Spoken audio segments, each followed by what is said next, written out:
Hello भाई, तो मेरा नाम है सौरभ और टॉपर प्लस में आप सभी का स्वागत करता हूँ। अगर हम बात करें तो एनसीईआरटी सॉल्यूशन वास्तविक संख्या का 1.1 पहला वीडियो में करवा दिया गया है और 1.2 हम देख रहे हैं। उसका क्वेश्चन है, देखिए चलिए हम डायरेक्ट क्वेश्चन बनाते हैं, ज़्यादा इधर उधर नहीं करते। चलिए क्वेश्चन डायरेक्ट देखते हैं कि निम्नलिखित बोल रहा है, निम्नलिखित संख्याओं का अभाज्य गुणनखंडों के गुणनफलों के रूप में व्यक्त कीजिए। ठीक है, ये बोल रहा है। चलिए सोल्यूशन करते हैं। अभाज्य गुणनखंड, इसमें हम थ्योरी क्लास में हम लोग सब कुछ पढ़ चुके हैं। तो चलिए हम इसको देखते हैं। पहला क्वेश्चन का सॉल्यूशन करते हैं। पहला में है 140। ठीक है, तो 140 को हम लोग तोड़ेंगे यहाँ से। 140 है पहला क्वेश्चन, तो यहाँ से हम लोग सोल्व के प्रोसेस पे जाएंगे। 140 को हम किस तरीका से तोड़ सकते हैं, देखिए दो। अगर देखिए हम जीरो का, यहाँ तो जीरो है तो जीरो को हटा के हम तोड़ने का सिखाते हैं कि अगर लास्ट में जीरो हो तो जीरो को हम नेगलेक्ट करके यहाँ से काटते हैं। देखिए दो, दो से 14 है तो 7 मरतबे में जाएगा, और जीरो है तो ऐसे ही जस का तस जीरो कर दिए। बस जीरो का थोड़ा सा इजी प्रोसेस होता है। अगर देखें तो फिर 2 से 35 दूनी 70 होता है, और क्या हो जाएगा, फिर 5 से लगाएगा तो 5 7 35, और 7 से लगाएंगे एक मरतबे में, तो क्या हो गया। तो 140 को हम क्या लिख सकते हैं अभाज्य गुणनखंड के रूप में। तो 2 के पावर 1 2, यानी 2 के पावर 2 है, और 5, 5 का पावर 1 और 7 का पावर 1। ये हो गया पहला पहला आंसर हो गया। अब दूसरा का हम सॉल्व करते हैं। ठीक है, क्वेश्चन नंबर 2 को हम सॉल्व करते हैं। चलिए पहला हो जाएगा, आप लोग स्क्रीन शॉट ले लीजिएगा या फिर छाप लीजिएगा साथ में। क्वेश्चन नंबर 2 देखते हैं। क्वेश्चन नंबर 2 क्या है, यहाँ पे 156 है। 156 को हम देखते हैं तो 2 से, 2 सती 14 और 1 2 अठी 16, 78 मरतबे में, और 2 2 तिया 6, 7 से पीछे 6 आता है तो 2 तिया 6, और एक बचेगा तो 18, 2 9 18। अगर 3 से लगाएंगे तो 13 तिया 39 होता है, और 13 मरतबे में एक होता है। तो 156 को हम अभाज्य गुणनखंड के गुणनफल के रूप में किस प्रकार लिख सकते हैं। तो 2 1 2, 2 के पावर 2 है। ठीक है, 3 के पावर देखें तो 1 है, और 13 का पावर भी 1 है। तो ये हो गया आंसर। ठीक है, अगर आप क्वेश्चन नंबर 3 को देखें तो कितना है, 3 38 25, 38 25, 38 25 को हम किस प्रकार से लिख सकते हैं भाई, 38 25 को। तो ये वाला हम इरेज कर देते हैं, और यहाँ पे देखते हैं 38 25। चलिए यहीं पे देख लेते हैं 38 25 को। 38 25, 38 25 में क्या है, तो सबसे पहले हम देखेंगे दो, दो से तो कटेगा ना। दो से जब का विभाजित होता है तो लास्ट में 2 4 6 8 और जीरो रहता है, तो 2 से विभाजित होता है। लेकिन 5 से अगर हम देखा जाए तो नहीं कटेगा। देखिए 2 से नहीं कटेगा, तो यहाँ पे हम 3 से चेक कर लेते हैं। 5 2 7 8 7 15 3 18, नहीं 3 से कटेगा ये। तो 3 एकम 3, और 8 है 3 दूनी 6, 2 बचेगा 3 7 21, और 3 बचे 15। ये हो गया। ठीक है, और देखा जाए 3 से, तो फिर से 3 7 10 5 15, 3 चौके 12, 3 दूनी 6, और 3 बचे 15। अब 4 दो 6 5 11, अब 3 से नहीं कटेगा, अब 5 से कटेगा। 5 से तो पनी अठी 40, 2 5 बचे 25, फिर 5 से कटेगा 17 मरतबे में, 17 पचे 85 होता है, और 17 से एक मरतबे जाएगा। तो यानी 38 25 को हम क्या लिख सकते हैं भाई, अभाज्य गुणनखंड के रूप में। तो 3 के पावर कितना है, 2 है। ठीक है, यहाँ पे देखेंगे 3 के पावर 2 है, 5 के पावर भी 2 है, 5 के पावर 2 है, और 17 का पावर 1 है। ठीक है, तो ये हो गया आपका आंसर। ठीक है, तो इतना हो गया। अब चाहें तो आप इसको आप एच डब्ल्यू के लिए कर देते हैं, आप लोग इसको बना लीजिएगा। ठीक है भाई, अब नेक्स्ट क्वेश्चन पे चलते हैं। चलिए भाई, तो अब दूसरा क्वेश्चन में जाते हैं कि पूर्णांकों के निम्नलिखित युग्मों के एचसीएफ तथा एलसीएम ज्ञात कीजिए, तथा इसकी जांच कीजिए कि दो संख्याओं का गुणनफल एचसीएफ और एलसीएम के बराबर होता है। तो हम थ्योरी में आप लोग को पढ़ाए थे भी, क्या पढ़ाए थे, कि दो संख्याओं का जो एचसीएफ और एलसीएम का गुणनफल होता है, वही जो दोनों संख्याओं का गुणनफल के बराबर होता है। चलिए, तो पहला क्वेश्चन है 26 और 91, तो इसका क्या एचसीएफ और क्या निकालना है, एलसीएम। देखिए 26 को हम तोड़ देते हैं, इसका सोल्यूशन करते हैं। तो 2 से 13, और 13 से 1, और अगर हम 91 को यहाँ पे तोड़े, 91 को, तो ये 7 से लगेगा 13 मरतबे में, 13 7 91, और 13 से 1। यानी बात करें तो हम 26 को क्या लिख सकते हैं, तो 2 गुने 13 गुने 1 लिख सकते हैं, और हम 91 को क्या लिख सकते हैं, तो 7 गुने 13 गुने 1। हम बताए थे कि जो दोनों में मिलता है, जो दोनों में मिल जाए उसको हम लोग एचसीएफ बोलते हैं। तो इसका एचसीएफ कितना हो जाएगा भाई, इसका एचसीएफ 13 हो जाएगा। ठीक है, और इसका एलसीएम की बात करें, एलसीएम, तो हम एलसीएम निकालने के लिए क्या करते हैं, तो देखते हैं कि दोनों में कौन कौन सा संख्या मौजूद है। तो 2 मौजूद है, और देखें तो 7 मौजूद है, और देखें तो 13 मौजूद है, और एक भी अतिरिक्त को हम नहीं भी ले सकते, कोई दिक्कत नहीं। तो यही हो गया। और पावर, मैक्सिमम पावर देखते हैं, तो 2 तो एक ही पावर, मैक्सिमम पावर 1 है। 13 का भी मैक्सिमम पावर कितना है, 13 का भी मैक्सिमम पावर एक ही है, 7 का भी एक ही है।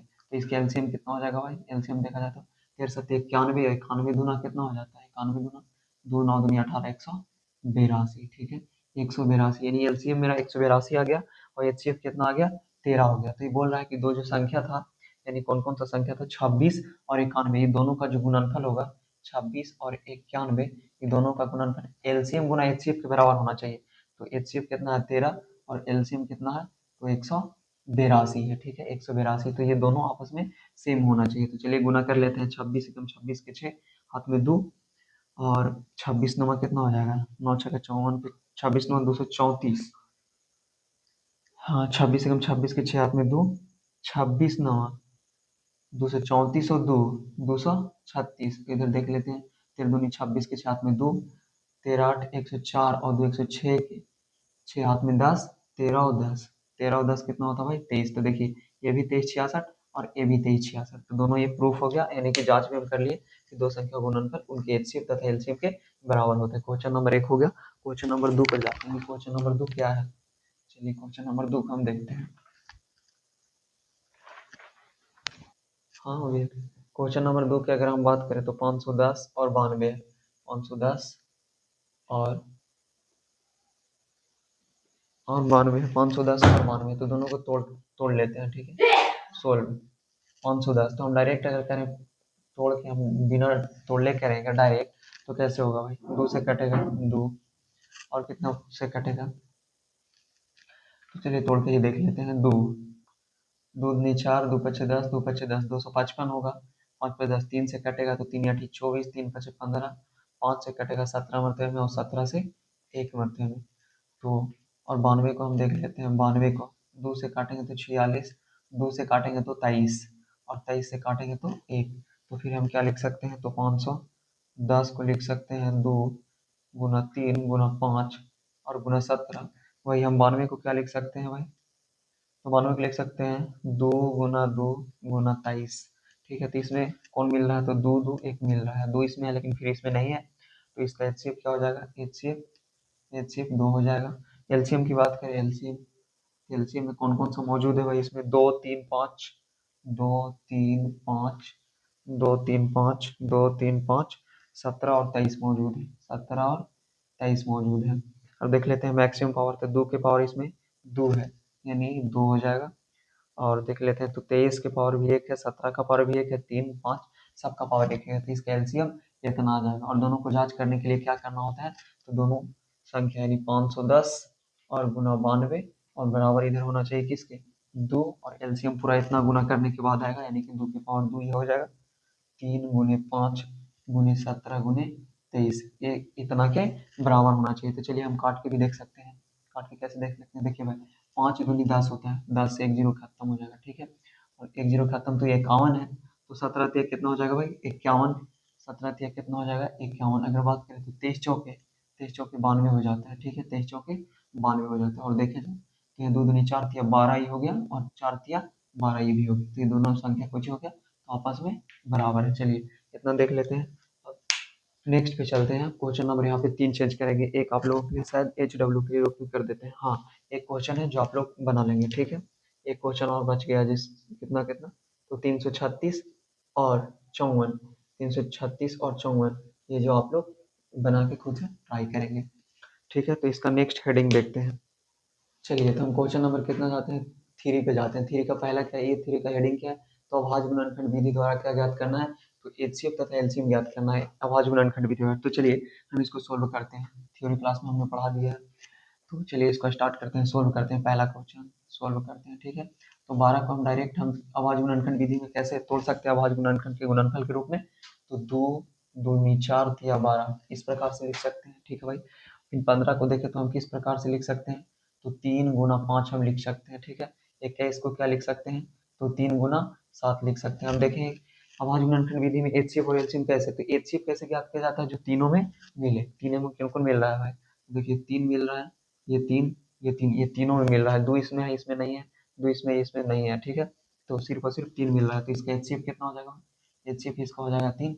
और एलसीएम ज्ञात करने का तरीका क्या था, देखिए एचसीएफ इसका 3 हो जाएगा, यहाँ पे लिख देते हैं एचसीएफ 3, और एलसीएम ज्ञात करने का तो देखिए 2 के पावर 2 गुने 3 है, इसमें 3 के पावर भी 1, 5 के पावर भी 1 है, इसमें 3 की पावर 1, 7 की पावर भी एक ही है। तो एलसीएम ज्ञात करने का तरीका क्या था कि सबसे पहले देख लेते हैं कि कौन कौन संख्या मौजूद है। तो 2 है, 3 है और 7 है। अगर ओवरऑल इसमें टोटल में देखा जाए तो 2 3 5 है, ठीक है। 2 का सब मैक्सिमम पावर कौन है, तो एलसीएम में मैक्सिमम पावर को देखा जाता है। तो 2 की पावर मैक्सिमम इसमें 2 है। 3 का देखा जाए तो इसमें भी एक, इसमें भी, यानी मैक्सिमम पावर 1 है। 7 का भी मैक्सिमम देखा जाए तो एक ही पावर। तो एलसीएम कितना हो जाएगा, एलसीएम हो जाएगा 2 दूनी 4, 4 तिया 12 सते 84, यानी एलसीएम 84 और एचसीएफ 3। यही ज्ञात करने के लिए इसमें कह रहा था वायुमंडल विधि द्वारा एचसीएफ तथा एलसीएम ज्ञात करें। चलिए अब दूसरा क्वेश्चन देखते हैं।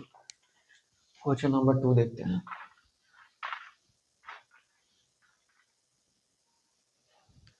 क्वेश्चन नंबर 2 देखते हैं। इसमें मिटाने में थोड़ा सा प्रॉब्लम हो रहा है भाई, बस आप लोग सहयोग कीजिए, मेरा चैनल को सब्सक्राइब कीजिए, तभी तो डिजिटल बोर्ड भी लगेगा। सब कुछ किया जाएगा धीरे धीरे, बशर्ते आप लोग में थोड़ा सा कमी है कि थोड़ा सा आप चैनल को ग्रो करवाइए, चैनल को सब्सक्राइब कीजिए। आप ही की बदौलत हम कुछ भी कर सकते हैं, ठीक ना। ये डिजिटल बोर्ड रहेगा तो इतना क्लीन करने की जरूरत नहीं है, अभी थोड़ा सा मेहनत करना पड़ रहा है, ठीक है। तो चलिए सबर करिए, वो भी होगा। क्वेश्चन नंबर 2 पे है। क्वेश्चन नंबर 2 17, 23 और 29 है, ठीक है। तो इसका हम सोल्व कर देते हैं, क्या होता है। तो देखा जाए 17 को हम क्या लिख सकते हैं, 17 गुना कुछ नहीं तो 1 लिख सकते हैं। 23 को हम क्या लिख सकते हैं, 23 गुना 1 लिख सकते हैं। 29 को क्या लिख सकते हैं, 29 गुना 1 लिख सकते हैं। तो सिंपल सी नजर आ रहा है कि ये तीनों में जो है कुछ नहीं, सिर्फ और सिर्फ एक कॉमन हो रहा है। तो एचसीएफ तो हो जाएगा कितना, एचसीएफ हो जाएगा 1। लेकिन एलसीएम की बात करें तो तीनों को गुना करना होगा कितना, तो 17 गुना 23 गुना 29। ये आप लोग गुना कर लेंगे या हम कर दें भाई, तो हम कर देते हैं। देखिए 17 तिया 51 के एक हाथ में 5, 17 दूनी 3405, कितना हो जाएगा 39। 391 गुना 29। अगर बात की जाए 29, 29 एकम 29 के 9 हाथ में 2, 29 9 कितना होता है, 9 81 के एक हाथ में 8, 9 81 के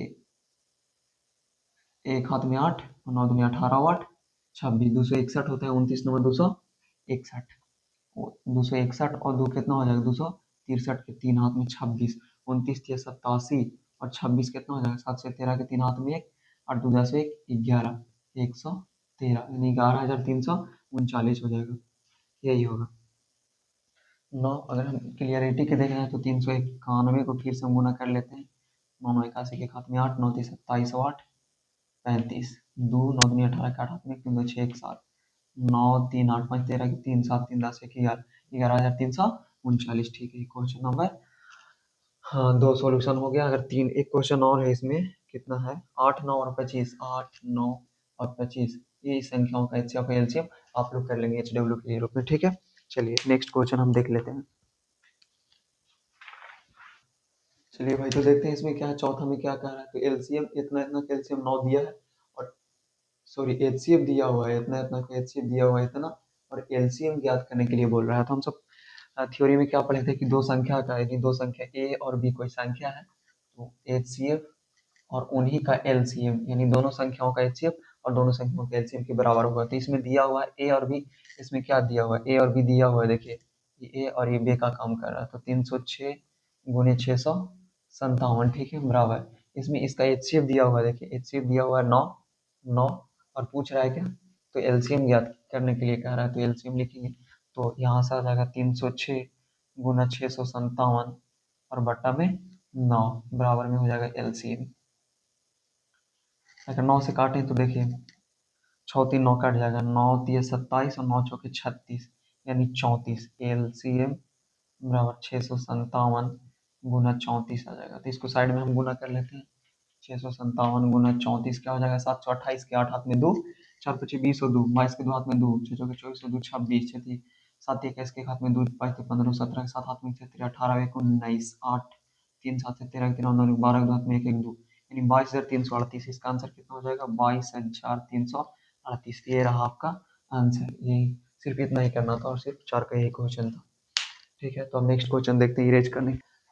चलिए भाई तो पांचवा क्या है, तो कह रहा है कि जांच कीजिए कि क्या किसी प्राकृतिक संख्या n, यानी n प्राकृतिक संख्या बता दिए थे 1 2 3 4 अनंत तक जाती है, n के लिए संख्या 6 के पावर n अंक 0 पर समाप्त हो सकती है या नहीं।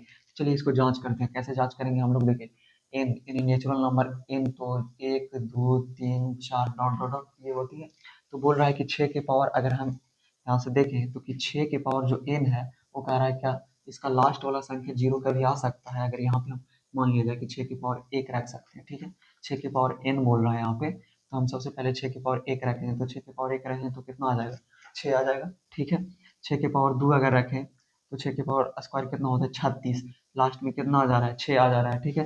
अगर 6 की पावर 3 देखें, 6 की पावर 3, तो 6 की पावर 3 कितना होता है, 216, जो कि लास्ट में 6 आ जा रहा है। तो देखा जा रहा है कि हम प्राकृतिक संख्या को रख रहे हैं, जहां भी प्राकृतिक संख्या को रख रहे हैं, 1 2 3 4 यानी 3 तक रखें तो क्या आ जाएगा, तो लास्ट में 6 ही आ रहा है, 6 आ रहा है, 6 आ रहा है, कभी भी 0 पर समाप्त नहीं हो रही है। तो इससे पता चलता है अगर 6 के पावर हम तोड़, इसको भाज्य संख्या में भी तोड़ सकते हैं, देखिए 2 के पावर n और 3 के पावर n, अगर इसका भी प्राकृतिक संख्या तोड़े तो 1 और गुना 1 यानी द्वितीय 6, यानी लास्ट वाला संख्या हमेशा कितना पर अंत हो रही है, 6 पर हो रही है। तो क्या कभी प्राकृतिक संख्या n के लिए 0 पर समाप्त हो सकती है, तो यहाँ पे होगा नहीं। 6 का जो n जो है प्राकृतिक संख्या, 6 के पावर n अंक के लिए हमेशा 6 पे क्या हो रही है, तो समाप्त हो जाती है। तो चलिए अब ये क्वेश्चन नंबर 5 था, अब अगला क्वेश्चन नंबर हम 6 देखते हैं, ठीक है। तो इसके साथ नेक्स्ट क्वेश्चन देखते हैं, चलिए बनाओ करेगा। चलिए भाई, तो हम लोग क्वेश्चन नंबर अब 6 देख लेते हैं कि क्या कह रहा है। 6 क्या कह रहा है, तो कह रहा है देखिए, व्याख्या कीजिए कि क्या, इतना इतना व्याख्या कीजिए कि 7 गुना 13 प्लस 13 और 7 गुना 6 5 गुना 4 3 गुना 2 प्लस 5 भाज्य संख्या है, क्यों, तो भाज्य संख्या क्यों है, चलिए सबसे पहले हम देख लेते हैं, ठीक है। तो गुना करके देख लेते हैं, यहाँ पे 7 गुना 13 प्लस 13, ठीक है, और एक और कौन सा है, तो 7 गुना 6 गुना 5 गुना 4 गुना 3 गुना 2 गुना 1 प्लस 5। अगर देखा जाए तो 13 के स्क्वायर 169 होते हैं, 13 13 169, और 169 गुना 7 कितना हो जाएगा, 7 7 9 63 के 3 हाथ में 6, 7 6 42 6, 48 के 8 हाथ में 4, 7 और 4 11, 11 83 और 13 9 11 96। अगर बात किया जाए तो ये 11 96 है टोटल, 11 96 हो रहा है, ठीक है। अगर इसकी बात करें तो 7 छक 42, अगर हम बात करते 6 25 30, 30 7 इक्कीस 221 इक्कीस 84 840, 3 दूनी 6, 6 से गुना कर 6 चलोगे 6 के रात में 2, 8 छक 48 और 2 50, इतना हो जाएगा 50, यानी 50 40 और 5 5 50 45 हो जाएगा।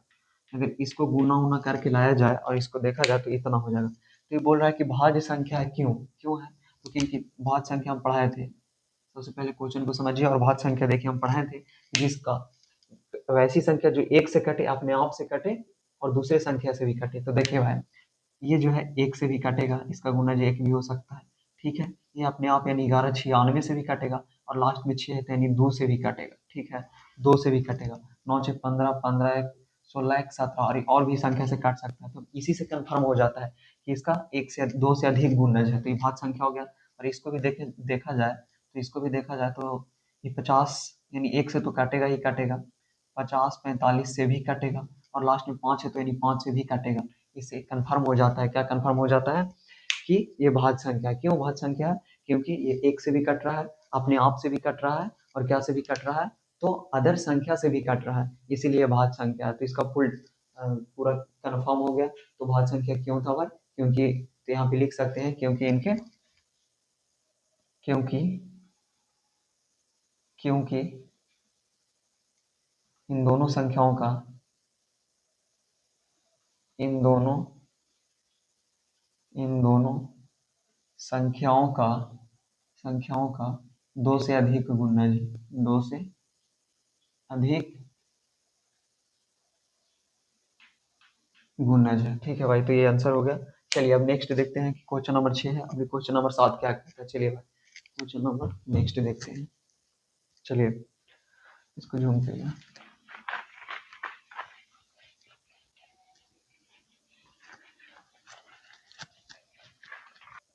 चलिए भाई, ये तो क्वेश्चन थोड़ा सा लॉन्ग है, इसलिए हम ऐसे ही बता दे रहे हैं, लिख नहीं रहे हैं, लिखने में थोड़ा समय लगेगा। चलिए इसको हम पढ़ के सुनाते हैं। किसी खेल के मैदान के चारों ओर एक वृत्ताकार पथ है, चलिए एक वृत्ताकार पथ है, चलिए खेल के मैदान है, ये मैदान है, मैदान में ये जो गोले गोले है ये पथ है, ये क्या है, एक पथ का काम कर रहा है, पथ। तो बोलता है एक पथ है, इस मैदान का एक चक्कर लगाने में सोनिया को 18 मिनट लगते हैं। एक सोनिया है, क्या है, सोनिया को 18 मिनट लगते हैं, कितना, 18 मिनट लगते हैं पूरा चक्कर लगाने में इसका 18 मिनट लगते हैं पूरा चक्कर लगाने में, इसको 18 मिनट का समय लगता है, 18 मिनट का समय लगता है। जब किसी मैदान का एक चक्कर लगाने में रवि को 12 मिनट और रवि को यहाँ पे 12 मिनट लगता है, रवि को 12 मिनट लगता है। मान लीजिए वे दोनों एक ही स्थान से और एक ही समय पर चलना प्रारंभ करें, एक ही दिशा में चले तो कितने समय बाद वे पुनः प्रारंभिक स्थान पर मिलेंगे। ये बोल रहा है एक सोनिया है, एक सोनिया एक रवि है, ये एक ही स्थान से और एक ही दिशा में, यहाँ रवि और सोनिया दोनों एक ही स्थान से एक ही दिशा में चलना प्रारंभ करती है, तो बोल रहे हैं कि पुनः वो कितने समय बाद मिलेगी। यानी तो यहाँ पे हम देख लेते हैं 18 और 12 का एलसीएम निकालना होगा, तो 2 से लगाएंगे 9, 2 6, 3 से 3 क्या 9 और 3 दूनी 6, यानी देखा जाए तो 2 गुना 3 गुना 3 गुना 2, यानी 3 दूनी 6, 6 3 18 दूनी 36। यही ना पूछ रहा था, देख लेते हैं फिर से कंफर्मेशन क्वेश्चन के लिए। तो पुनः प्रारंभिक स्थान पर कितने समय बाद, यानी 36 मिनट बाद जो है वो पुनः रवि और जो सोनिया है ये एक स्थान पे मिल जाएंगे 36 मिनट बाद। तो इसी प्रकार से अब देखा जाए तो 1.2 भी क्लियर हो गया और कल 1.3 भी करवा दिया जाएगा, उसके बाद 1.4 होगा, तो उसके बाद भारतीय भवन। थोड़ा सा लिखने में परेशानी है भाई, आप लोग चैनल को सब्सक्राइब करें, और चैनल को आप सब्सक्राइब कर देंगे तो बहुत ही अच्छा होगा और आप लोगों को ही फायदा होगा, क्योंकि ये थोड़ा सा ये बोर्ड में लिखने में परेशानी तो होती है, लेकिन क्या ही किया जाए, थोड़ा सा देर है अंधेर नहीं, और जल्द ही डिजिटल बोर्ड आ जाएगा, सिर्फ सब्सक्राइबर बढ़ने की चिंता है बस। Thank you.